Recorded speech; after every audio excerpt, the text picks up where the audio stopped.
1 second.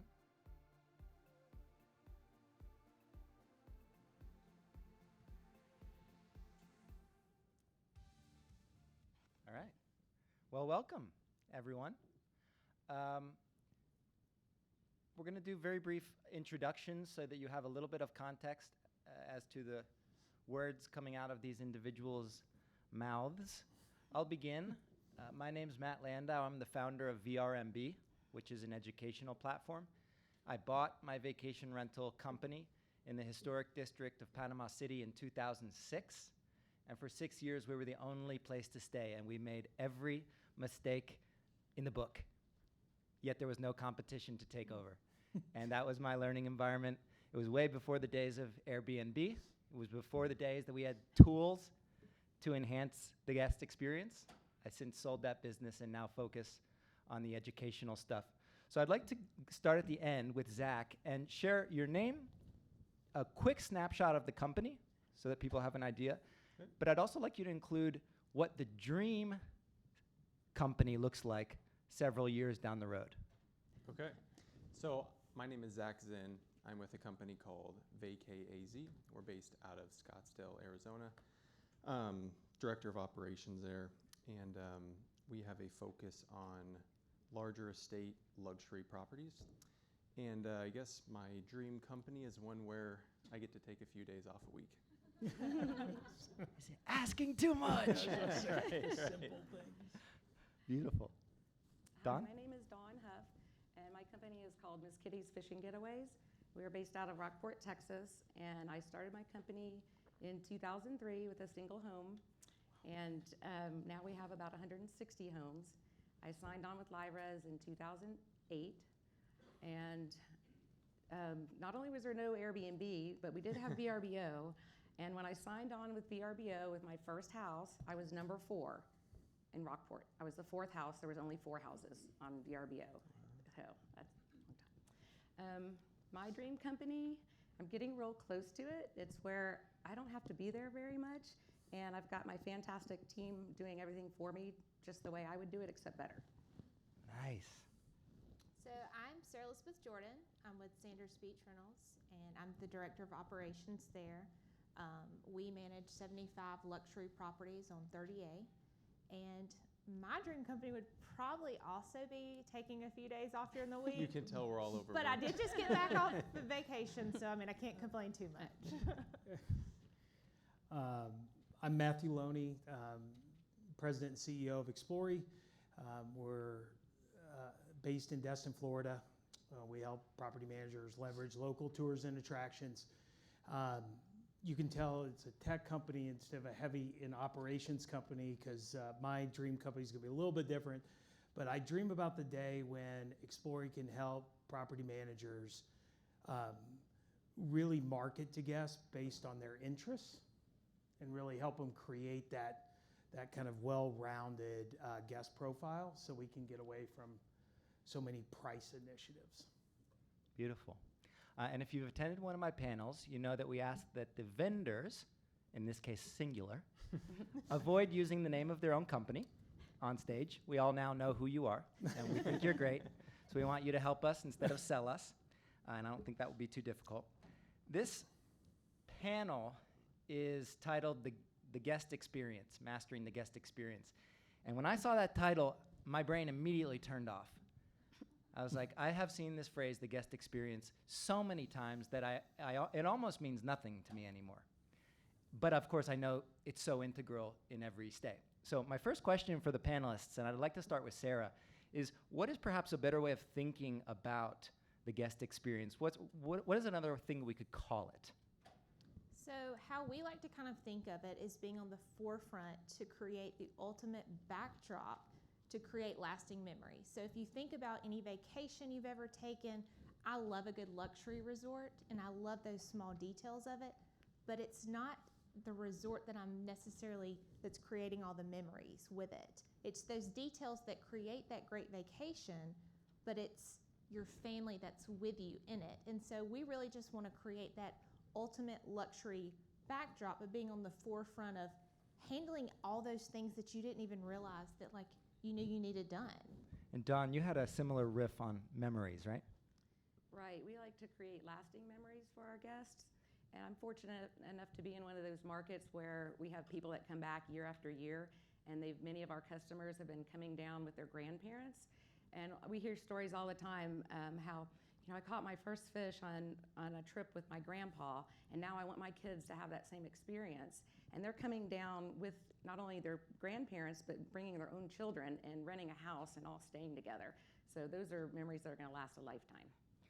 A slightly more operational look at it is Zach with your easy button, which I loved. Can you share that concept? Yeah, so I guess what we're trying to build is a way for a guest to literally hit the easy button when they're booking a home and throughout their entire stay. So that kind of equates to doing the legwork for the guests before they even arrive. So something like a fill the fridge package, right? So I'd love it for when the wheels hit the ground, when the plane lands, somebody's vacation starts. So it's not like they land and, okay, where's the nearest grocery store so we can go fill our fridge ourselves.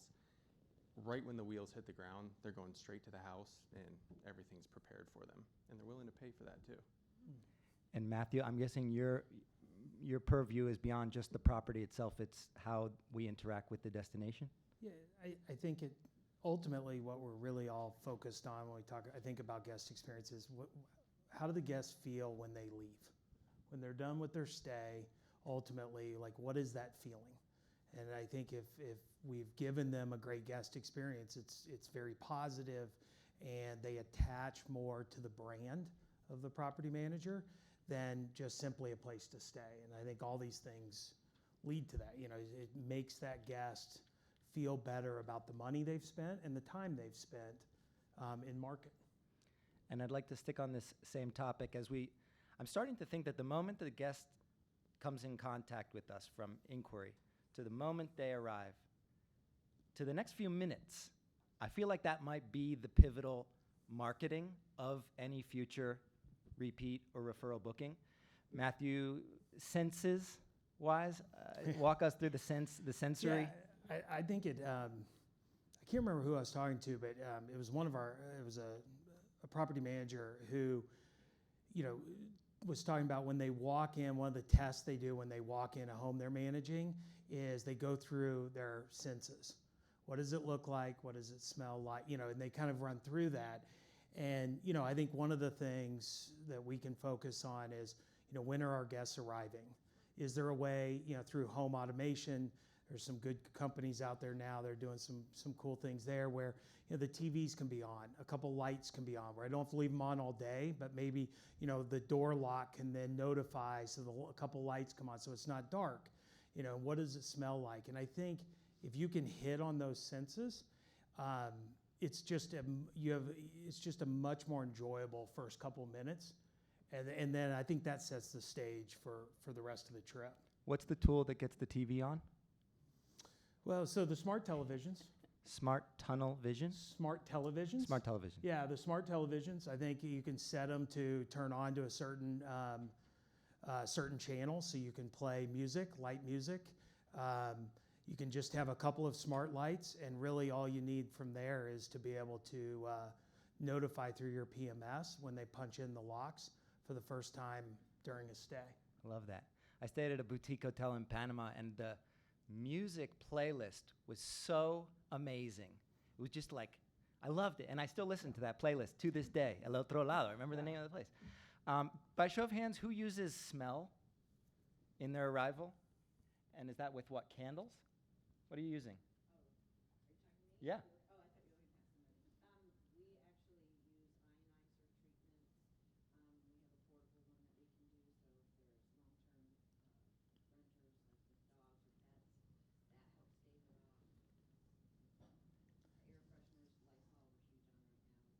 Okay. Is anyone else doing anything else on the smell front? Matt, Yes. there is a company called Pura. Okay. It is an app-based plug-in that runs on little bottles. It's just like the candles and everything, but you can turn it on and turn it off based on when people are in. And I think in talking with some vendors, there's some vendors who are looking at maybe trying to trigger that, So at least it kind of creates that. Try that in my So- house. Sarah, one of the things I love most about your idea on here was not new things necessarily, is presenting existing things like bracelets in ways that were very easy to access. So what's a staged property look like for you guys? So we just like it to be essentially you've driven, you've come in, and everything is right there like you need. So we have your basic amenities when you arrive.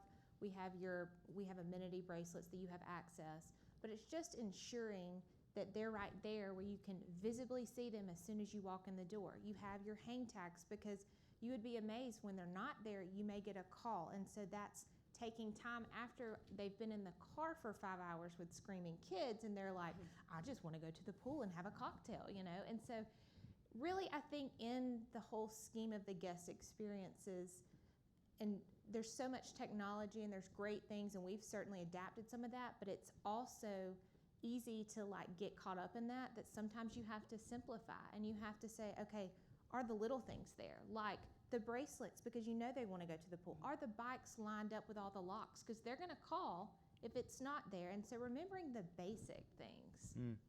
Dawn, take us outside. Right. Well, so there's so many tools out there right now that there's no reason why a guest should ever show up at one of your properties and not have everything right at their fingertips. They should know what the door code is. They should know what the Wi-Fi code is. They should know where the door is. A lot of our properties, you have to go up the stairs and around the back of the house to find the door. You know, they should already have all that information as part of their check-in instructions, or easy for them to find, so that all they have to worry about is opening that front door, going through the house, and opening up the back door and looking out at the view. Because you know, we're waterfront properties, and before people will go and even check out the bedrooms, they'll walk out to the back patio and look at their view and check out the fishing pier and the boat dock and all those things. So if they walk out there and the patio table's not wiped down and the chairs aren't arranged nicely around it, or if there's just a bunch of leaves all over the patio and it's a mess, that's really going to be a negative experience for them. So we want to make sure that those outdoor spaces are just as nice as the indoor spaces. I think it can be easy to overlook the fact that cleanliness is like, I've kind of glossed over that one, but there's not a whole lot of question marks behind that. Zach, you refer to this as quality controls. Is there anything that hasn't been covered that you guys do? No, I mean, before a guest checks in, we always send a team member to the house to make sure everything is ready for guest check-in. And to kind of piggyback off the outdoor spaces, I think now more than ever, more time is being spent in the property, whereas a few years ago, people were going out to dinner and local attraction here, local attraction there. Now, I mean, some reservations, people don't even leave the property. So that's why it's super important to make sure, like now more than ever, that everything is in place where it needs to be. So when guests arrive, you know, there's nothing else that needs to be done. Sarah, can you talk about locally sourced anything as a little gift? Yes, so we live in a community where our properties are, everything is local. So there's no like big chains or anything. So it makes it really easy to help support your community, but also give guests that curated experience. So at our properties, our marketing director is absolutely fabulous at this, and she's sitting right there. So Where is big she? kudos to her. Okay. But anyway, she started this, and we partnered with a local coffee company, and they actually make the coffee there, and then they branded it to us. Sometimes I think the biggest thing you have to learn is like ask, you know, hey, do you think you could put our logo on that? You know, that little thing. But anyway, so we have, when you arrive in your packets of all your basic amenities, soap and that, we have the locally sourced coffee. But then also we partner with local, like a lady that handles charcuterie boards. And so like she gets all her cheeses not from the grocery store, but from the local farmers market. So all of that is locally sourced. All of our vendors that we recommend, they're all locals. We don't use big outside services, because there's a few that have tried to, you know, kind of come in because they see the monetary value there, but everything we do is local. And so we've built partnerships because it makes our community better as a whole. Are you able to justify this as a marketing cost? Is that the argument you're making? Like, I need $20 in order to get that repeat guest? Yes. She comes to me and she's like, listen, just sit down. I have a great idea. And can you just give us a quick snapshot of how you approach the coffee company? What do you say to them? It's your idea. I just went to them. I found out that there's local coffee. Like they get their beans from over the country, but they roast it. They roast it there locally, and I went by there, and they didn't know anything about Reels or like social media, and they liked our social media page, and so I kind of like traded out a tour for doing some social media stuff for them or teaching them how, and I was like, hey, can y'all put a logo on the coffee? So And that was it. and that was it. I went Who in the room has done something similar? Okay. Who would consider doing something similar now? Beautiful. Attributed back here. Yeah, is anyone else doing local collaborations? One, then two. We have a lady that's local, and we have local soaps, shampoo bars, and lotion bars that are all logo to our company and within our colors that go with our branding. Beautiful. Megan? Same thing. Yeah? Just arrived, but Go ahead. I just arrived, but I don't know if someone mentioned it, but what we're doing is coffee. There's a person that has a coffee shop, and he actually gets it green, the green coffee beans from Veracruz. It's like half. I'm from Mexico, so like all around Mexico, and he does all the process, and we buy him and individual bag them. We put on a sticker with collaboration of the person. And something else that we do on holidays, there's a local lady that does some empanadas. For like Thanksgiving or Christmas, we give our customers a packet of empanadas. So we help Beautiful. out the local people. And Love people that. actually love the coffee and the empanadas. We have customers that have come back just for the coffee, literally. Wow. And back in the corner. This is a cost of doing business, I think. I check into a vacation rental in Nashville, and before I arrived, they asked me, what's my favorite beverage? And I said sake. And I arrived, and there was 2 bottles of sake waiting for me. Now, you may get into some alcohol issues there, like with selling and whatever, but his argument was that that cost is cost of doing business, and that's what gets the repeat stays. And I think starting to look at these investments like marketing investments is a powerful thing. Last question or comment? We do chocolates. We do the coffee as well, but I found a chocolatier that makes really good chocolate. So we do, depending on the size of the group, anywhere between 4 and 8 piece box. That's got nice branding, and dates are really popular. So we'll either do that or just something local. It's all about an expression of our local community. Chocolatiers. And I think also being able to show that where this money is flowing from our businesses into the local economy, this comes in very handy in advocacy efforts as well. Zach, on branded stuff, do you roll your eyes when you hear branded nail files, or do you like them? I like them because they're in our properties. I think it's a very nice touch.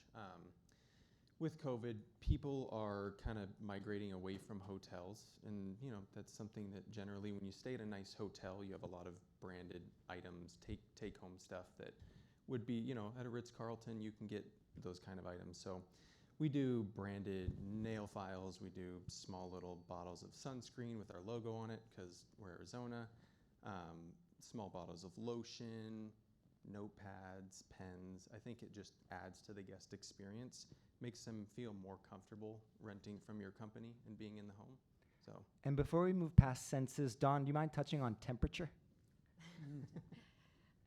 Sure, we use the Point Central thermostats and locks. And what I love about the thermostats is they are integrated with their reservation system. So those thermostats, if you program them right, they know that the day the guest checks in to turn the AC down so it's nice and cool when they get there. The day they leave, they can adjust back up. So there's no reason why a guest should have to check into a freezing cold house or a hot house that's overly hot. We had a problem where guests would come in, and if the temperature wasn't cool enough in the house, they'd go crank down the AC and turn it down to 65, and then the AC is freezing up, and then they're calling because the AC is not working. So the thermostats really helped us control the temperature better. Of course, they can adjust it whenever they want while they're there at the house, but we want to make sure it's at a good temperature when they get there. And I Matthew? wanted to just touch on the branding also. We partner with a local winery. I thought maybe one of my team members would have said this for me, but we have our label on the bottles of wine. And then if somebody's having a special occasion or maybe they had a bad stay, we ask if they would like a bottle of wine. We'll leave it at the house for them. Question?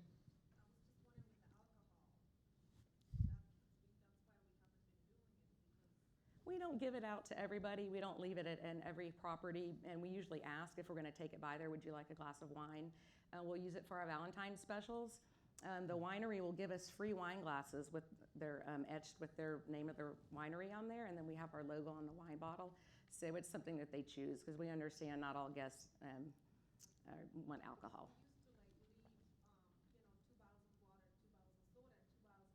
Mm-hmm. Exactly, right. Mm-hmm. Zach, who are you using for your branded stuff? We have in-house marketing that does all that for us. So Okay. kind of we create the vision and push it to them, and they make it happen. Okay. Matthew, in the vendor space, is there a branding company that you like? I mean, I think Beach House Boutique, does a lot of branding. But I do think what I love is the realization from all these ideas that people are coming to your market, right, for a reason. I mean, for some families, they've always been staying in that home, but for most, they want to come to the market and they want to experience it. And these are giving them opportunities to experience local businesses that they probably wouldn't otherwise. And I think that's really unique. The question I just have on it is, and I think obviously these guys have really figured it out, but I'd love to understand, it's just, you got to be careful about scalability, I guess, of some of these ideas, right? It's like, Yeah. what's great when you're 30 units probably isn't great when you're 200. And who's putting this out, and you've got a lot of inventory then if it's bottles of wine or things like that are out that's just subject to employee theft or just breakage and things like that. So that's the only thing I've noticed is you've just got to be careful about at each stage of your business's growth, what can we do? Because if you can't do it well, then I think you're better off finding something else that you can do at scale. Sarah, you're experiencing that?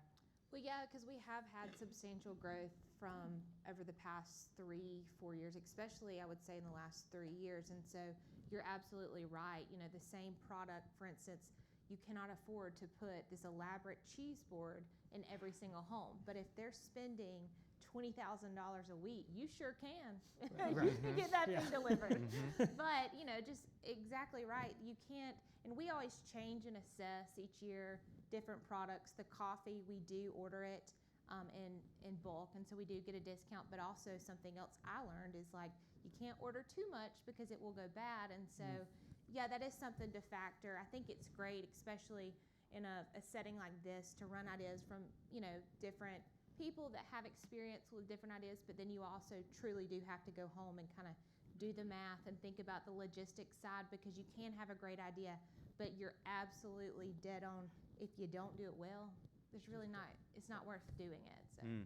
One of the things that we started doing that was real simple and inexpensive, and it helps us with our laundry, is we started taking our old linens, our old towels and sheets that were stained or we couldn't use them anymore, and we cut them up into nice little bundles. We bundle them and put a cute tag on them, and they're reusable fishing rags.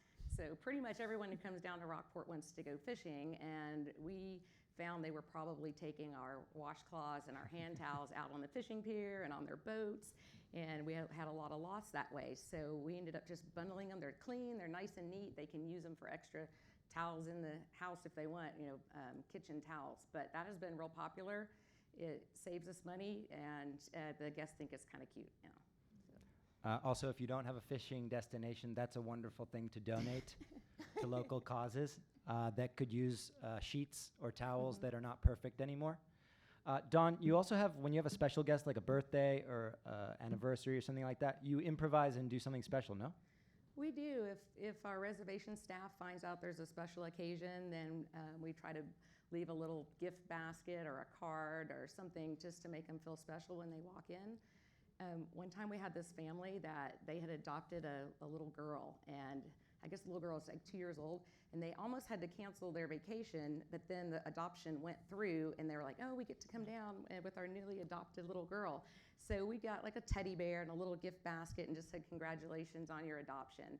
And she ended up making a a post on Facebook or something, that how special that was that we recognized that they had just adopted their first baby.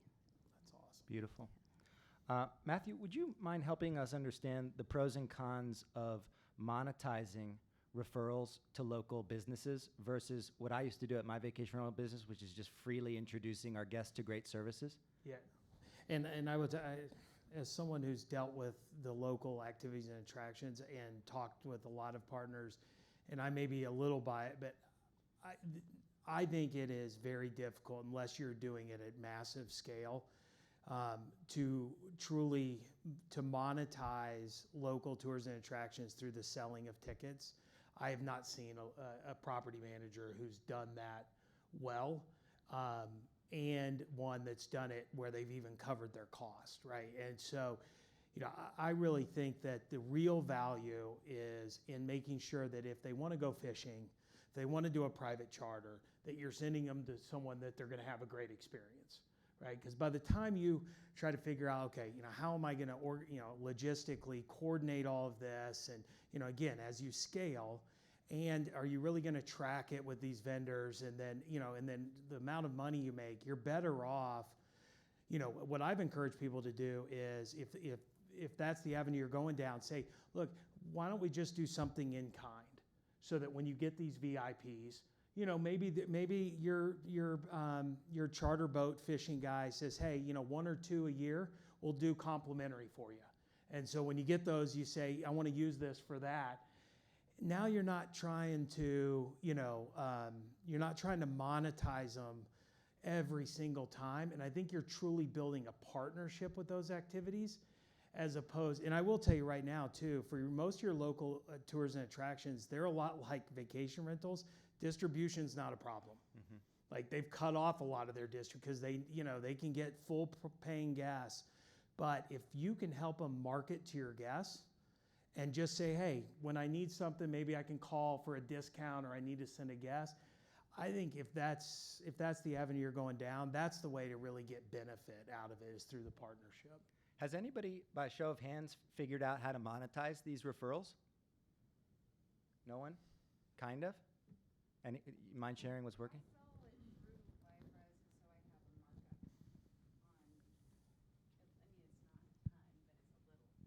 Can you give us one example? Like, what are you selling? Well, I guess we do a couple different things, but we have our own wine tour company as well, and we'll sell the deposit for the wine tour on LiveRes. And so when I put it through the system, there's an upsell on that 5%. So it gives us a little bit back. It was a humble brag, everybody. We have a wine tour company as well. Yeah, that's the other way. You can just start more businesses. That's also, that's not. Well, So on that, just, I do think there's a difference between services you provide, right? So, I know people who have grill rentals, right? And things like that you control. You control the inventory, you control the delivery, but then when you start getting out to dolphin cruises that are timed and they have capacity and they have and then all of a sudden it becomes another thing and another, I think when it's outside of your purview is when it almost becomes unmanageable. Mm-hmm. So there's another company in Lake Norman who was doing so many boat rentals that they bought their own fleet, their own flotilla of boats, and they manage the insurance part, and they profit a great deal off of that. So that would be another example. Yeah, absolutely. Okay, so we've gone through the first couple minutes of the stay. We recognize the importance of all those little details. I want to move now into departure/parting thought. And I know, Dawn, your trip photos thing was something that I hadn't heard before. Oh, yeah. This is one of my favorite things that we do.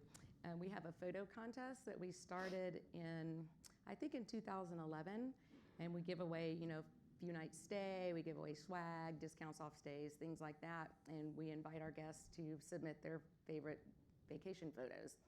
And we make sure we let them know ahead of time, and then we send out an automated text and email reminding them during their stay to take plenty of photos and enter your favorite ones in our contest. And we get thousands of submissions now.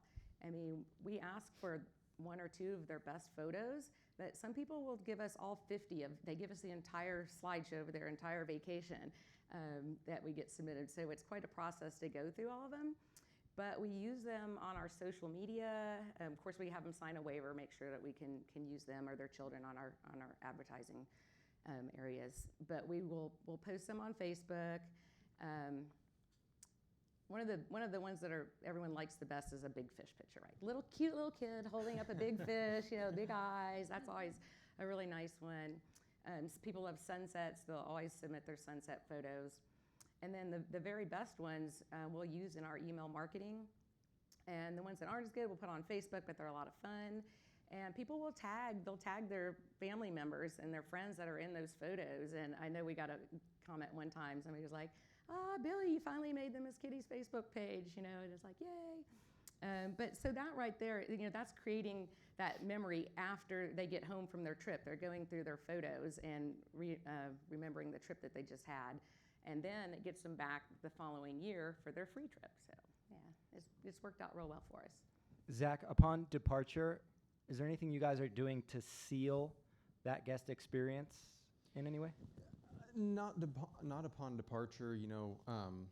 We're firm believers in kind of the house will speak for itself throughout the experience. So starting way early on with product preparation. So we're very select with the homes that we take on, but we also have requirements of what must go in the home. So we have a list of 100 items of supplies that you actually are required to put in the home. That's fly swatters and rain umbrellas. That's a weird thing to say in Arizona, but when we have a crazy monsoon come through, the one time you need to use that rain umbrella, it's there. So I think focusing on departure starts way early on with product preparation. And how are you quantifying that short of reviews? That's hard to say because it really is the reviews. You pay attention to what people are saying and you listen, because guests are calling you when they're in the home. They're letting you know what they need, and it's like, hey, that's not on my list. Let me put that on. So all these new properties as well as our old inventory is getting that specific item that's requested. And Sarah, on the KPI front, what are you guys looking at in terms of metrics? So kind of how we look at it is we have a huge clientele for repeat business. So we are able to track that because everybody loves a good discount and they love to call. They're really proud of it because there's no discounts other than that because we do have the pricing. They're like, hi, I'm a repeat guest. I get my discount, right? And you're like, absolutely. But we do all that because then it triggers and it's easier in your system to pull it. So you can truly see like what I've given away as far as discounts, but then you can see like, hey, the repeat business. Another thing we found is like, because if you do it well, you will have guests that will spend substantially more the second go around. And so then you can also see that as like, hey, we've done something right. And so it's adding the valuation. There's different metrics you can look at, and we do assess some of those, but that's something that you will find. If you really create a good guest experience, they're ready to come back. They're ready to rebook. They love to hit you up on social media and like all your posts and say, I love the beach, that sort of thing. So, Dawn, you using KPIs at all in this department? I think my comment was, do we really need KPIs? You said no. I mean, everybody's into KPIs right now, right? They want to put a number on everything. And I mean, I guess looking at your reviews, you're looking at the number 5s and you're looking at the number 1s. And if your 5 bar is really long, that's good. And your 1 bar is really short, that's good. So I guess that's kind of a KPI. But I don't really run reports, but I do look at the reviews. We look at our Facebook posts. We look at our photo submissions and things like that. And that's how we judge that we're doing a good job.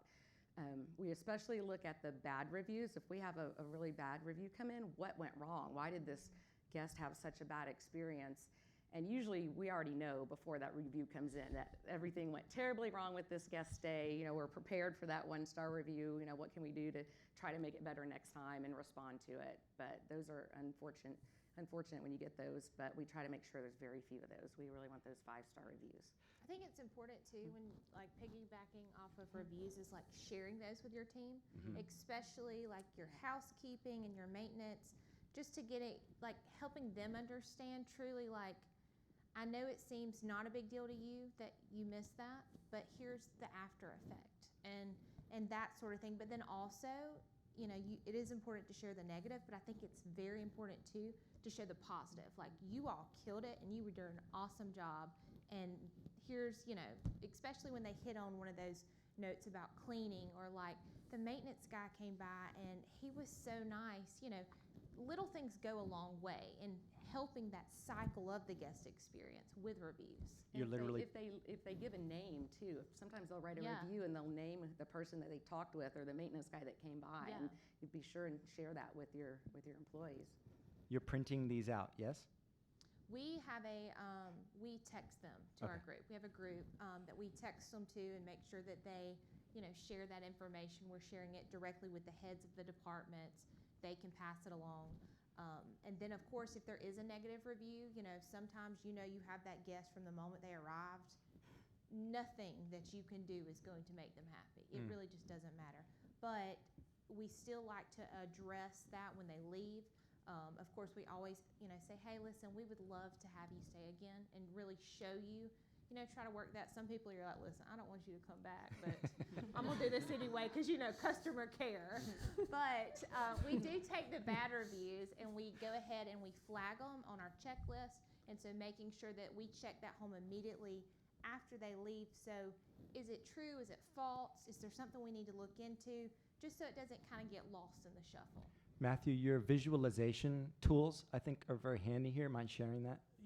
Yeah, I think, again, I think that there's a lot of tools out there for us to use. You know, Key Data has done an excellent job. You know, I am a big believer that the way you monetize this guest experience, or you calculate that ROI, really is by product type, and it's occupied nights and ADR.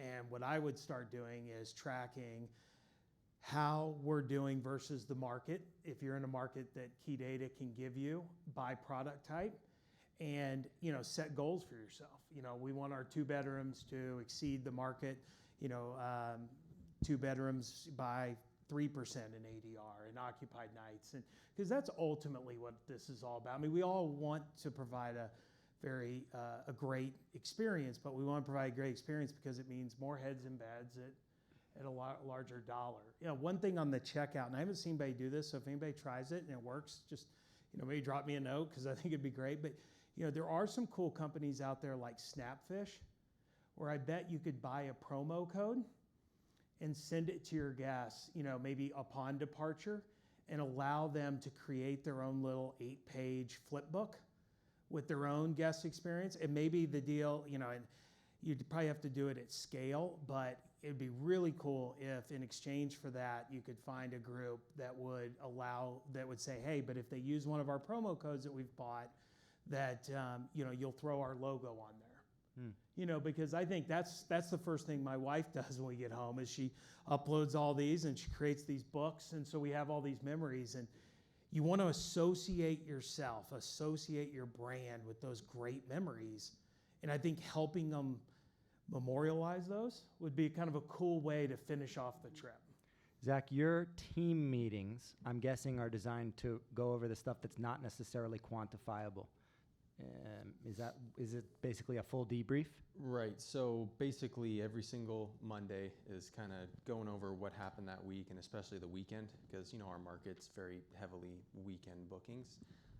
So that's the time where we go through those reviews and say, okay, what went wrong this week? Because there's nothing worse than a review stating a problem, and then a guest has that same problem the next stay or the stay after that. So property care is huge in our company. So that's a big focus, is addressing problems right away.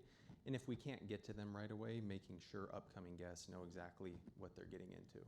Some of our favorite original LiveRes partners, Amy and Linda, they would have these meetings before the guest arrived, and they would tag a guest that's birthday or an anniversary or somebody who had a special occasion, and they would do something special, a little bit of improv when it really mattered, like a home that needed a new review, Right. or maybe they were a really valuable long-term customer. Mm-hmm. Do you guys calculate the full lifetime value of a guest?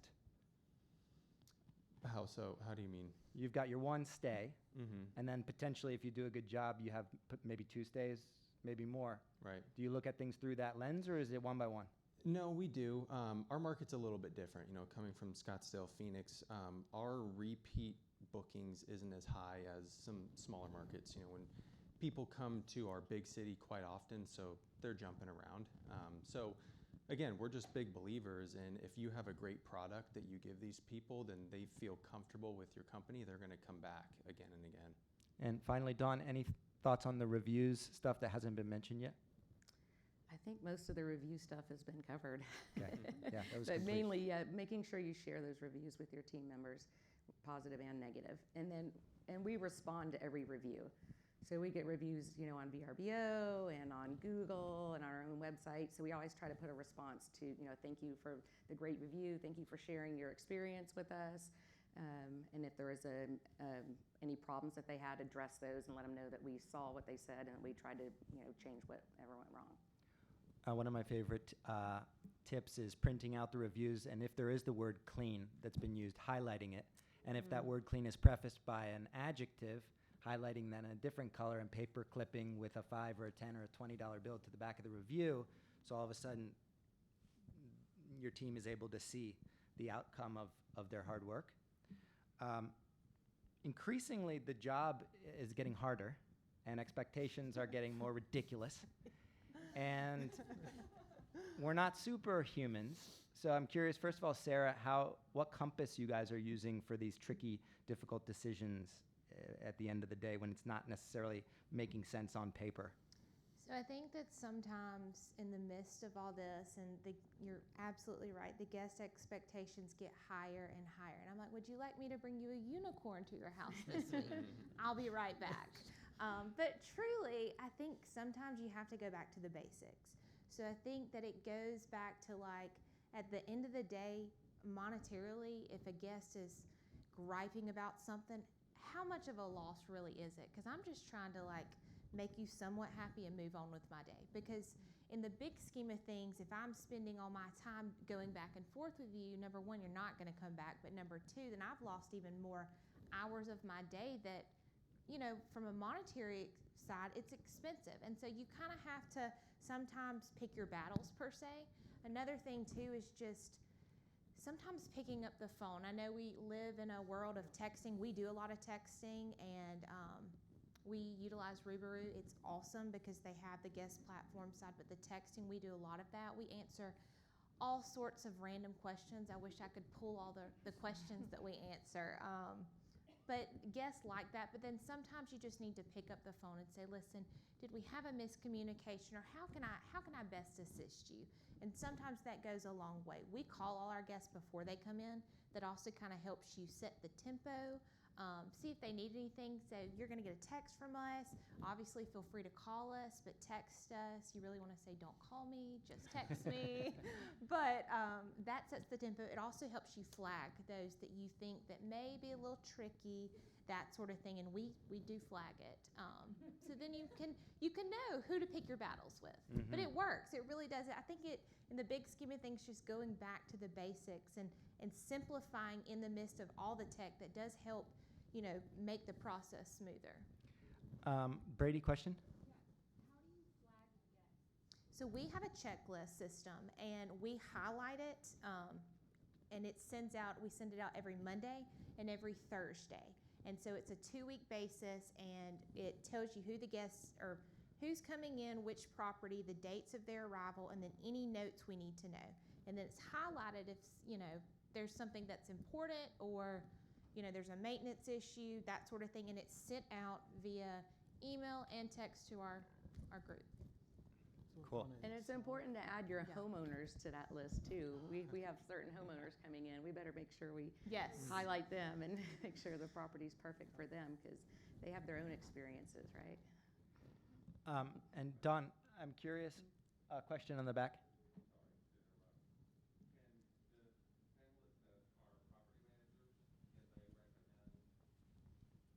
One technological tool like the team community.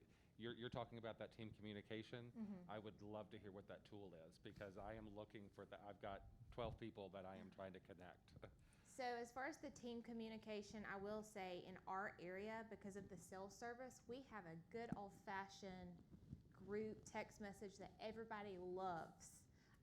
The last conference, I did poll everybody that I met anywhere. I was like, hey, what's your team using for communication? And everybody's like, So if you have any, I would love to know after this, because with the service situation, and we've tried Slack and different things, but with our area and how the service is, a text message is the most efficient. So Tool that you're using quick? We, WhatsApp?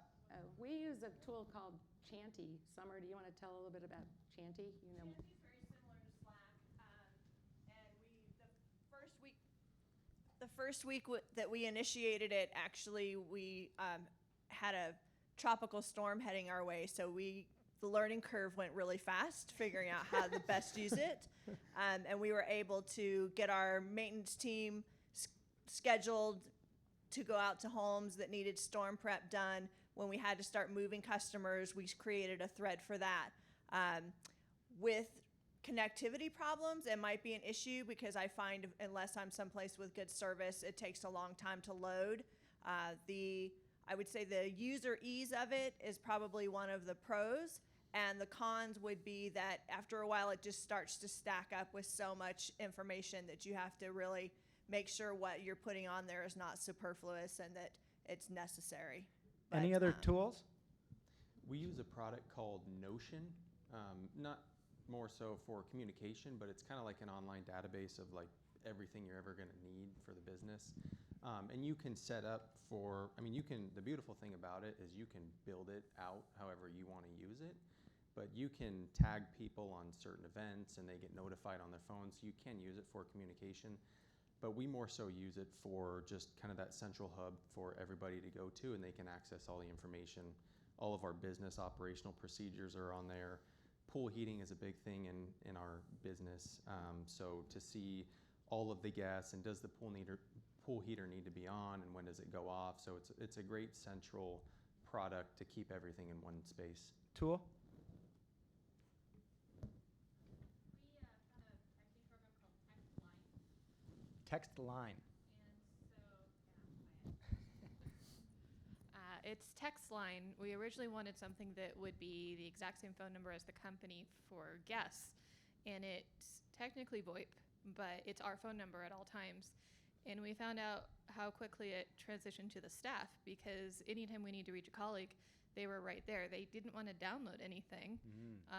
So we have the program in the office. I have it on my phone, and I also know every single incoming and outgoing message because I'm the admin. So I know if people are on task or not, but also I have everything instant. We use Google Chats internally because the new one, you can send documents through it instantly. So if I need to send a PDF back and forth, that's our internal, but text line has been great. Beautiful. Speaking of communication, my mother, a professor, told me originally that people learn differently. Some people watch, some people hear, some people read. Dawn, I know you, in terms of communication mediums, are pretty much using all of them depending on what somebody wants, right? yes, we've kind of opened up all channels for people to communicate with us. I think still most people are calling on the phone or emailing, but we do use Rubaroo also, and a lot of people will text through Rubaroo. And they're using that more and more, I see. We also have messages come in through Facebook, through Google My Business. People will go on Facebook and they want to make a reservation through Facebook. It's like, well, why don't you call or go to our website? But we're happy to get them wherever they find us. We do live chat on our website also. So I think the more ways that your guests can communicate with you, especially the younger generation that's coming up, they may not want to talk to anybody on the phone. I have two daughters, and they're 23 and 25, and they're horrified if they have to call to order a pizza. They're like, no, we just go on this app. You don't have to talk to a person. It's great. So, but of course, in our business, like you said, sometimes it's so nice just to pick up that phone, especially if you're going back and forth with a customer through chat. Hey, can I have your phone number? Let me give you a call. It's a lot easier to help me pick a property than trying to do it on this chat. So second to last question, and then I'd like to open up for any questions for the panel. This one's to Matthew, who's the CEO of a technology company. Where is the human preserved in all of this? Like, what is the human aspect that we must focus our limited efforts on? I think the role of technology is to make the hospitality look seamless. It's not to replace the human aspect. So I actually think the human aspect is from start to finish, the entire guest experience is driven by the human aspect. I think you need to have people who answer the phones for people who want to ask questions, right? And for the people who want recommendations. The tech will make what we're talking about scalable, I think. So I think that's the mistake sometimes we make. There's two comments I've heard, which really ring true to me. One is, I had a property manager say, for a long time I kept thinking that I was looking for tech that would make my job easier, and I figured out that if I found tech that made the guests enjoy their stay more, it made my job easier. And I think a lot of times we look at the tech and go, well, how are you going to help me?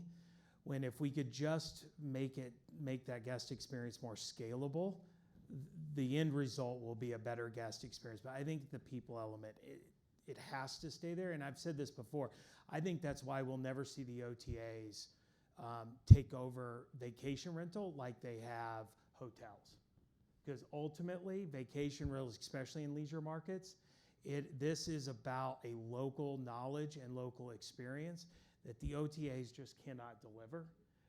But you got to maintain a strong human component to really do that. And yeah. And final question is to Zach. I like asking the questions right in the middle of your drinking. Sure. I drink a lot of water. The human talent side of this equation is getting trickier.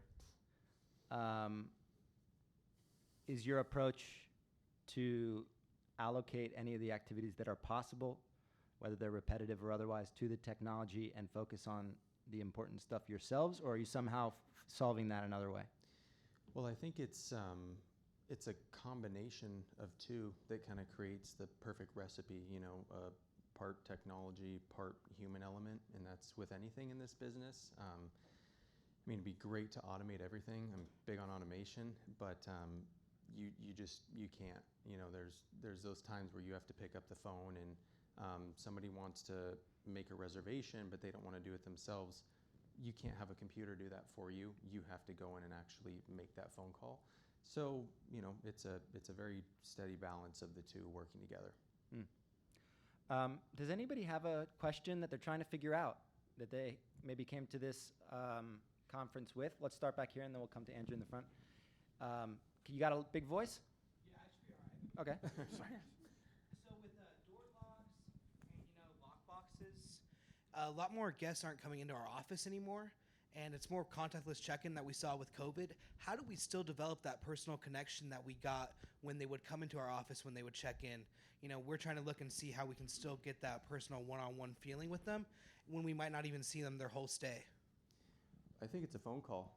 For us in our team meetings, one of the big reasons is to identify all the people coming in that week and kind of flag high-risk guests. But everybody's getting a phone call to say, hey, this is Zach with VacAZ. Just want to make sure you got your check-in instructions, you got your door code. Do you have any last-minute questions for us? So I think a phone call goes a long way. But yeah, we're in a world where nobody wants to come to your office anymore and use a key. They want the code, they want to get in the house and make it as easy as possible. I also think with tech and the human side of it, we do both. So we call, but we let them know, hey, you're going to get a text. It's got a link in it, super valuable. Make sure you hang on to that. Of course, they get an email, but chances are they're not going to check that. With that being said, though, they check it. They may text us back. Then later, once they've checked in, then we send an automated text that's like an hour and a half, 2 hours after they've checked in, and just follow up with them. And so we add some of those like human elements, but we've automated it, and you would be surprised since we've done this. So we tried a different service about 2 years ago with texting, but we didn't have the capability like we did with Roo, and so we preset a lot of things but make it very personalized. And so we've had excellent response about our communication, and a lot of it's preset. And then of course if they have a response, then you'll text them back, but it takes out a lot of the guesswork. Would you be willing to share those templates with him afterwards? Yeah, absolutely. Awesome. Andrew, and then over here. Yeah, I want to go back to kind of where we started with Sarah, Elizabeth, and Dawn on experience and really being about the memories and how human memory works. It's not an average of the experience over time, right? It's the entry and the exit, which we talked about, whether it's pre-check-in or right when you walk through the door and what you see, and then when you check out or the follow-up. But it's those two plus peak experience. And my question to the panelists or others, do you do anything to try to do that surprise or delight mid-stay? So beyond what just you set up and check in or check out, but just randomly through the stay, have that surprise and delight to kind of elevate that peak? We really don't. I mean, we're in so much communication with them. It's kind of like, do you really want to still be talking to me? Like, asking me questions? Like, is it time for you to go home yet? But we don't, as far as, and I think another thing too is like, we are kind of getting into that season of the fall stays are a little bit shorter. Granted, they have been averaging a little bit more, so you only have like 3-4 days, that sort of thing.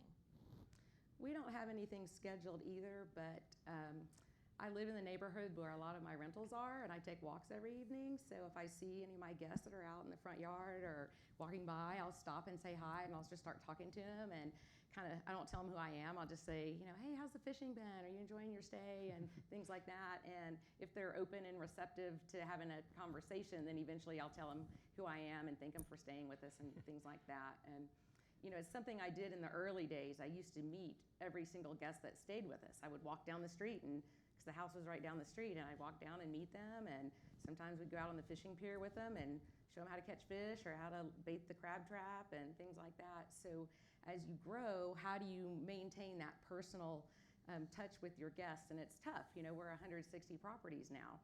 But I can tell you that the very first person that ever booked a stay with us still comes and stays twice a year. So for the last 19 years. And he writes in our guest book every year. We have a plaque on the wall with his name. So it's stories like that I really love. So I still try to get out there, meet the guests. The few that pop in the office, I know they enjoy talking to the staff. But yeah, it's an interesting thought too. What could you do midway through just to, I don't know, remind them that you're there? Like you said, peak that experience. There was a question? Yeah, I had a question because you just mentioned you had 160 houses. How many do the rest have? 50. 50? 50, yeah. We have 75. Okay. Oh, you don't have any homes? Don't have any advantage. Thank the Lord. No, because that's obviously absolutely not. No, don't have any. That was like a challenge because obviously what you kind of just touched on, the smaller you are, the more personalized, but the bigger you grow, the harder it is to have really that one-on-one personal touch. I mean, that's why you try the other, text and all these other things. So I was just wondering about that. And one thing, and again, going back to how do you monetize those maybe things people are doing in the area. If you set up relationships and you just recommend them, if you could, if local activities, if you could just say, hey, the way I want to be repaid is I just want, if you could, at the end of each week, just let me know which guests came. And you know what, if you can, you mentioned the personal, how do you make it personal when they're not checking in? You know what, if you could drop notes or even if it's a form email, but mention in there, hey, I hope you guys had a great time when you were fishing, right? Or I hope you really enjoyed golf. Like that right there, like says I'm more than just someone who came, hey, hope the house was great and blah, blah, blah, right? So I do think it's a huge problem in our industry that we really don't have a CRM. I mean, we really don't have a where all this data is really being aggregated. We talk about all the great guest communications, but then where did you put that note, right? And so where can I pull up and go, okay, this guest has come to us the last 4 years. They always go fishing.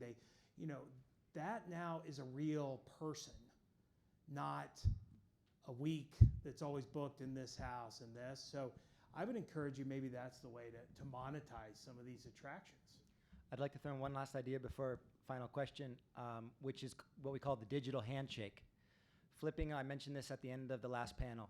There's a company called BombBomb, B-O-M, that allows you to do little talking head videos from wherever you happen to be. Hello, it's Matt, the owner of the business. Just wanted to let you put a name with the face. Feel free to let me know if you have any questions in the middle of this day. That's a one-off video that can be sent via email. You could also do an evergreen version that requires a little bit less work. But that for me is a way to preserve some of the personality and the human touch, but also you can do it at scale. Last question, Brady? It wasn't a question. I was just responding to Andrew's question. When I was at Blue Water, there were 3 calls that we made. So we called pre-arrival, and then we called the day after arrival, and that phone call came up because we were getting reviews that we had we would go back through and they had never contacted us. And so we're like, let's just call them. Maybe we can get some of these things before they end up on a review. But that turned into, we then set a quota. So like if they spent under $1,000, whoever called them had $10. They could do whatever they wanted. If they spent up to $2,000, they had $20. They could do whatever they wanted. And then you're empowering that person to like, hey, they didn't have a great say, I ordered them pizza. And it's a little bit more, you're setting those parameters for your guest services people, but they're still able to like customize it to the person that they're talking to. Beautiful. Final. Well, just kind of on that as well, and partnerships with your local areas. What we do is we have a restaurant, and so we have them put a tab aside for us. And every time one of our guests goes and has a reservation, we just give them a complimentary dessert. But then the restaurant just keeps the tab for us, and then I go and close it out. And that is mid-stay then. And Love that. then they're going to a place that we recommended. That's awesome. Beautiful. Yeah, I like That's that. innovation. Yeah.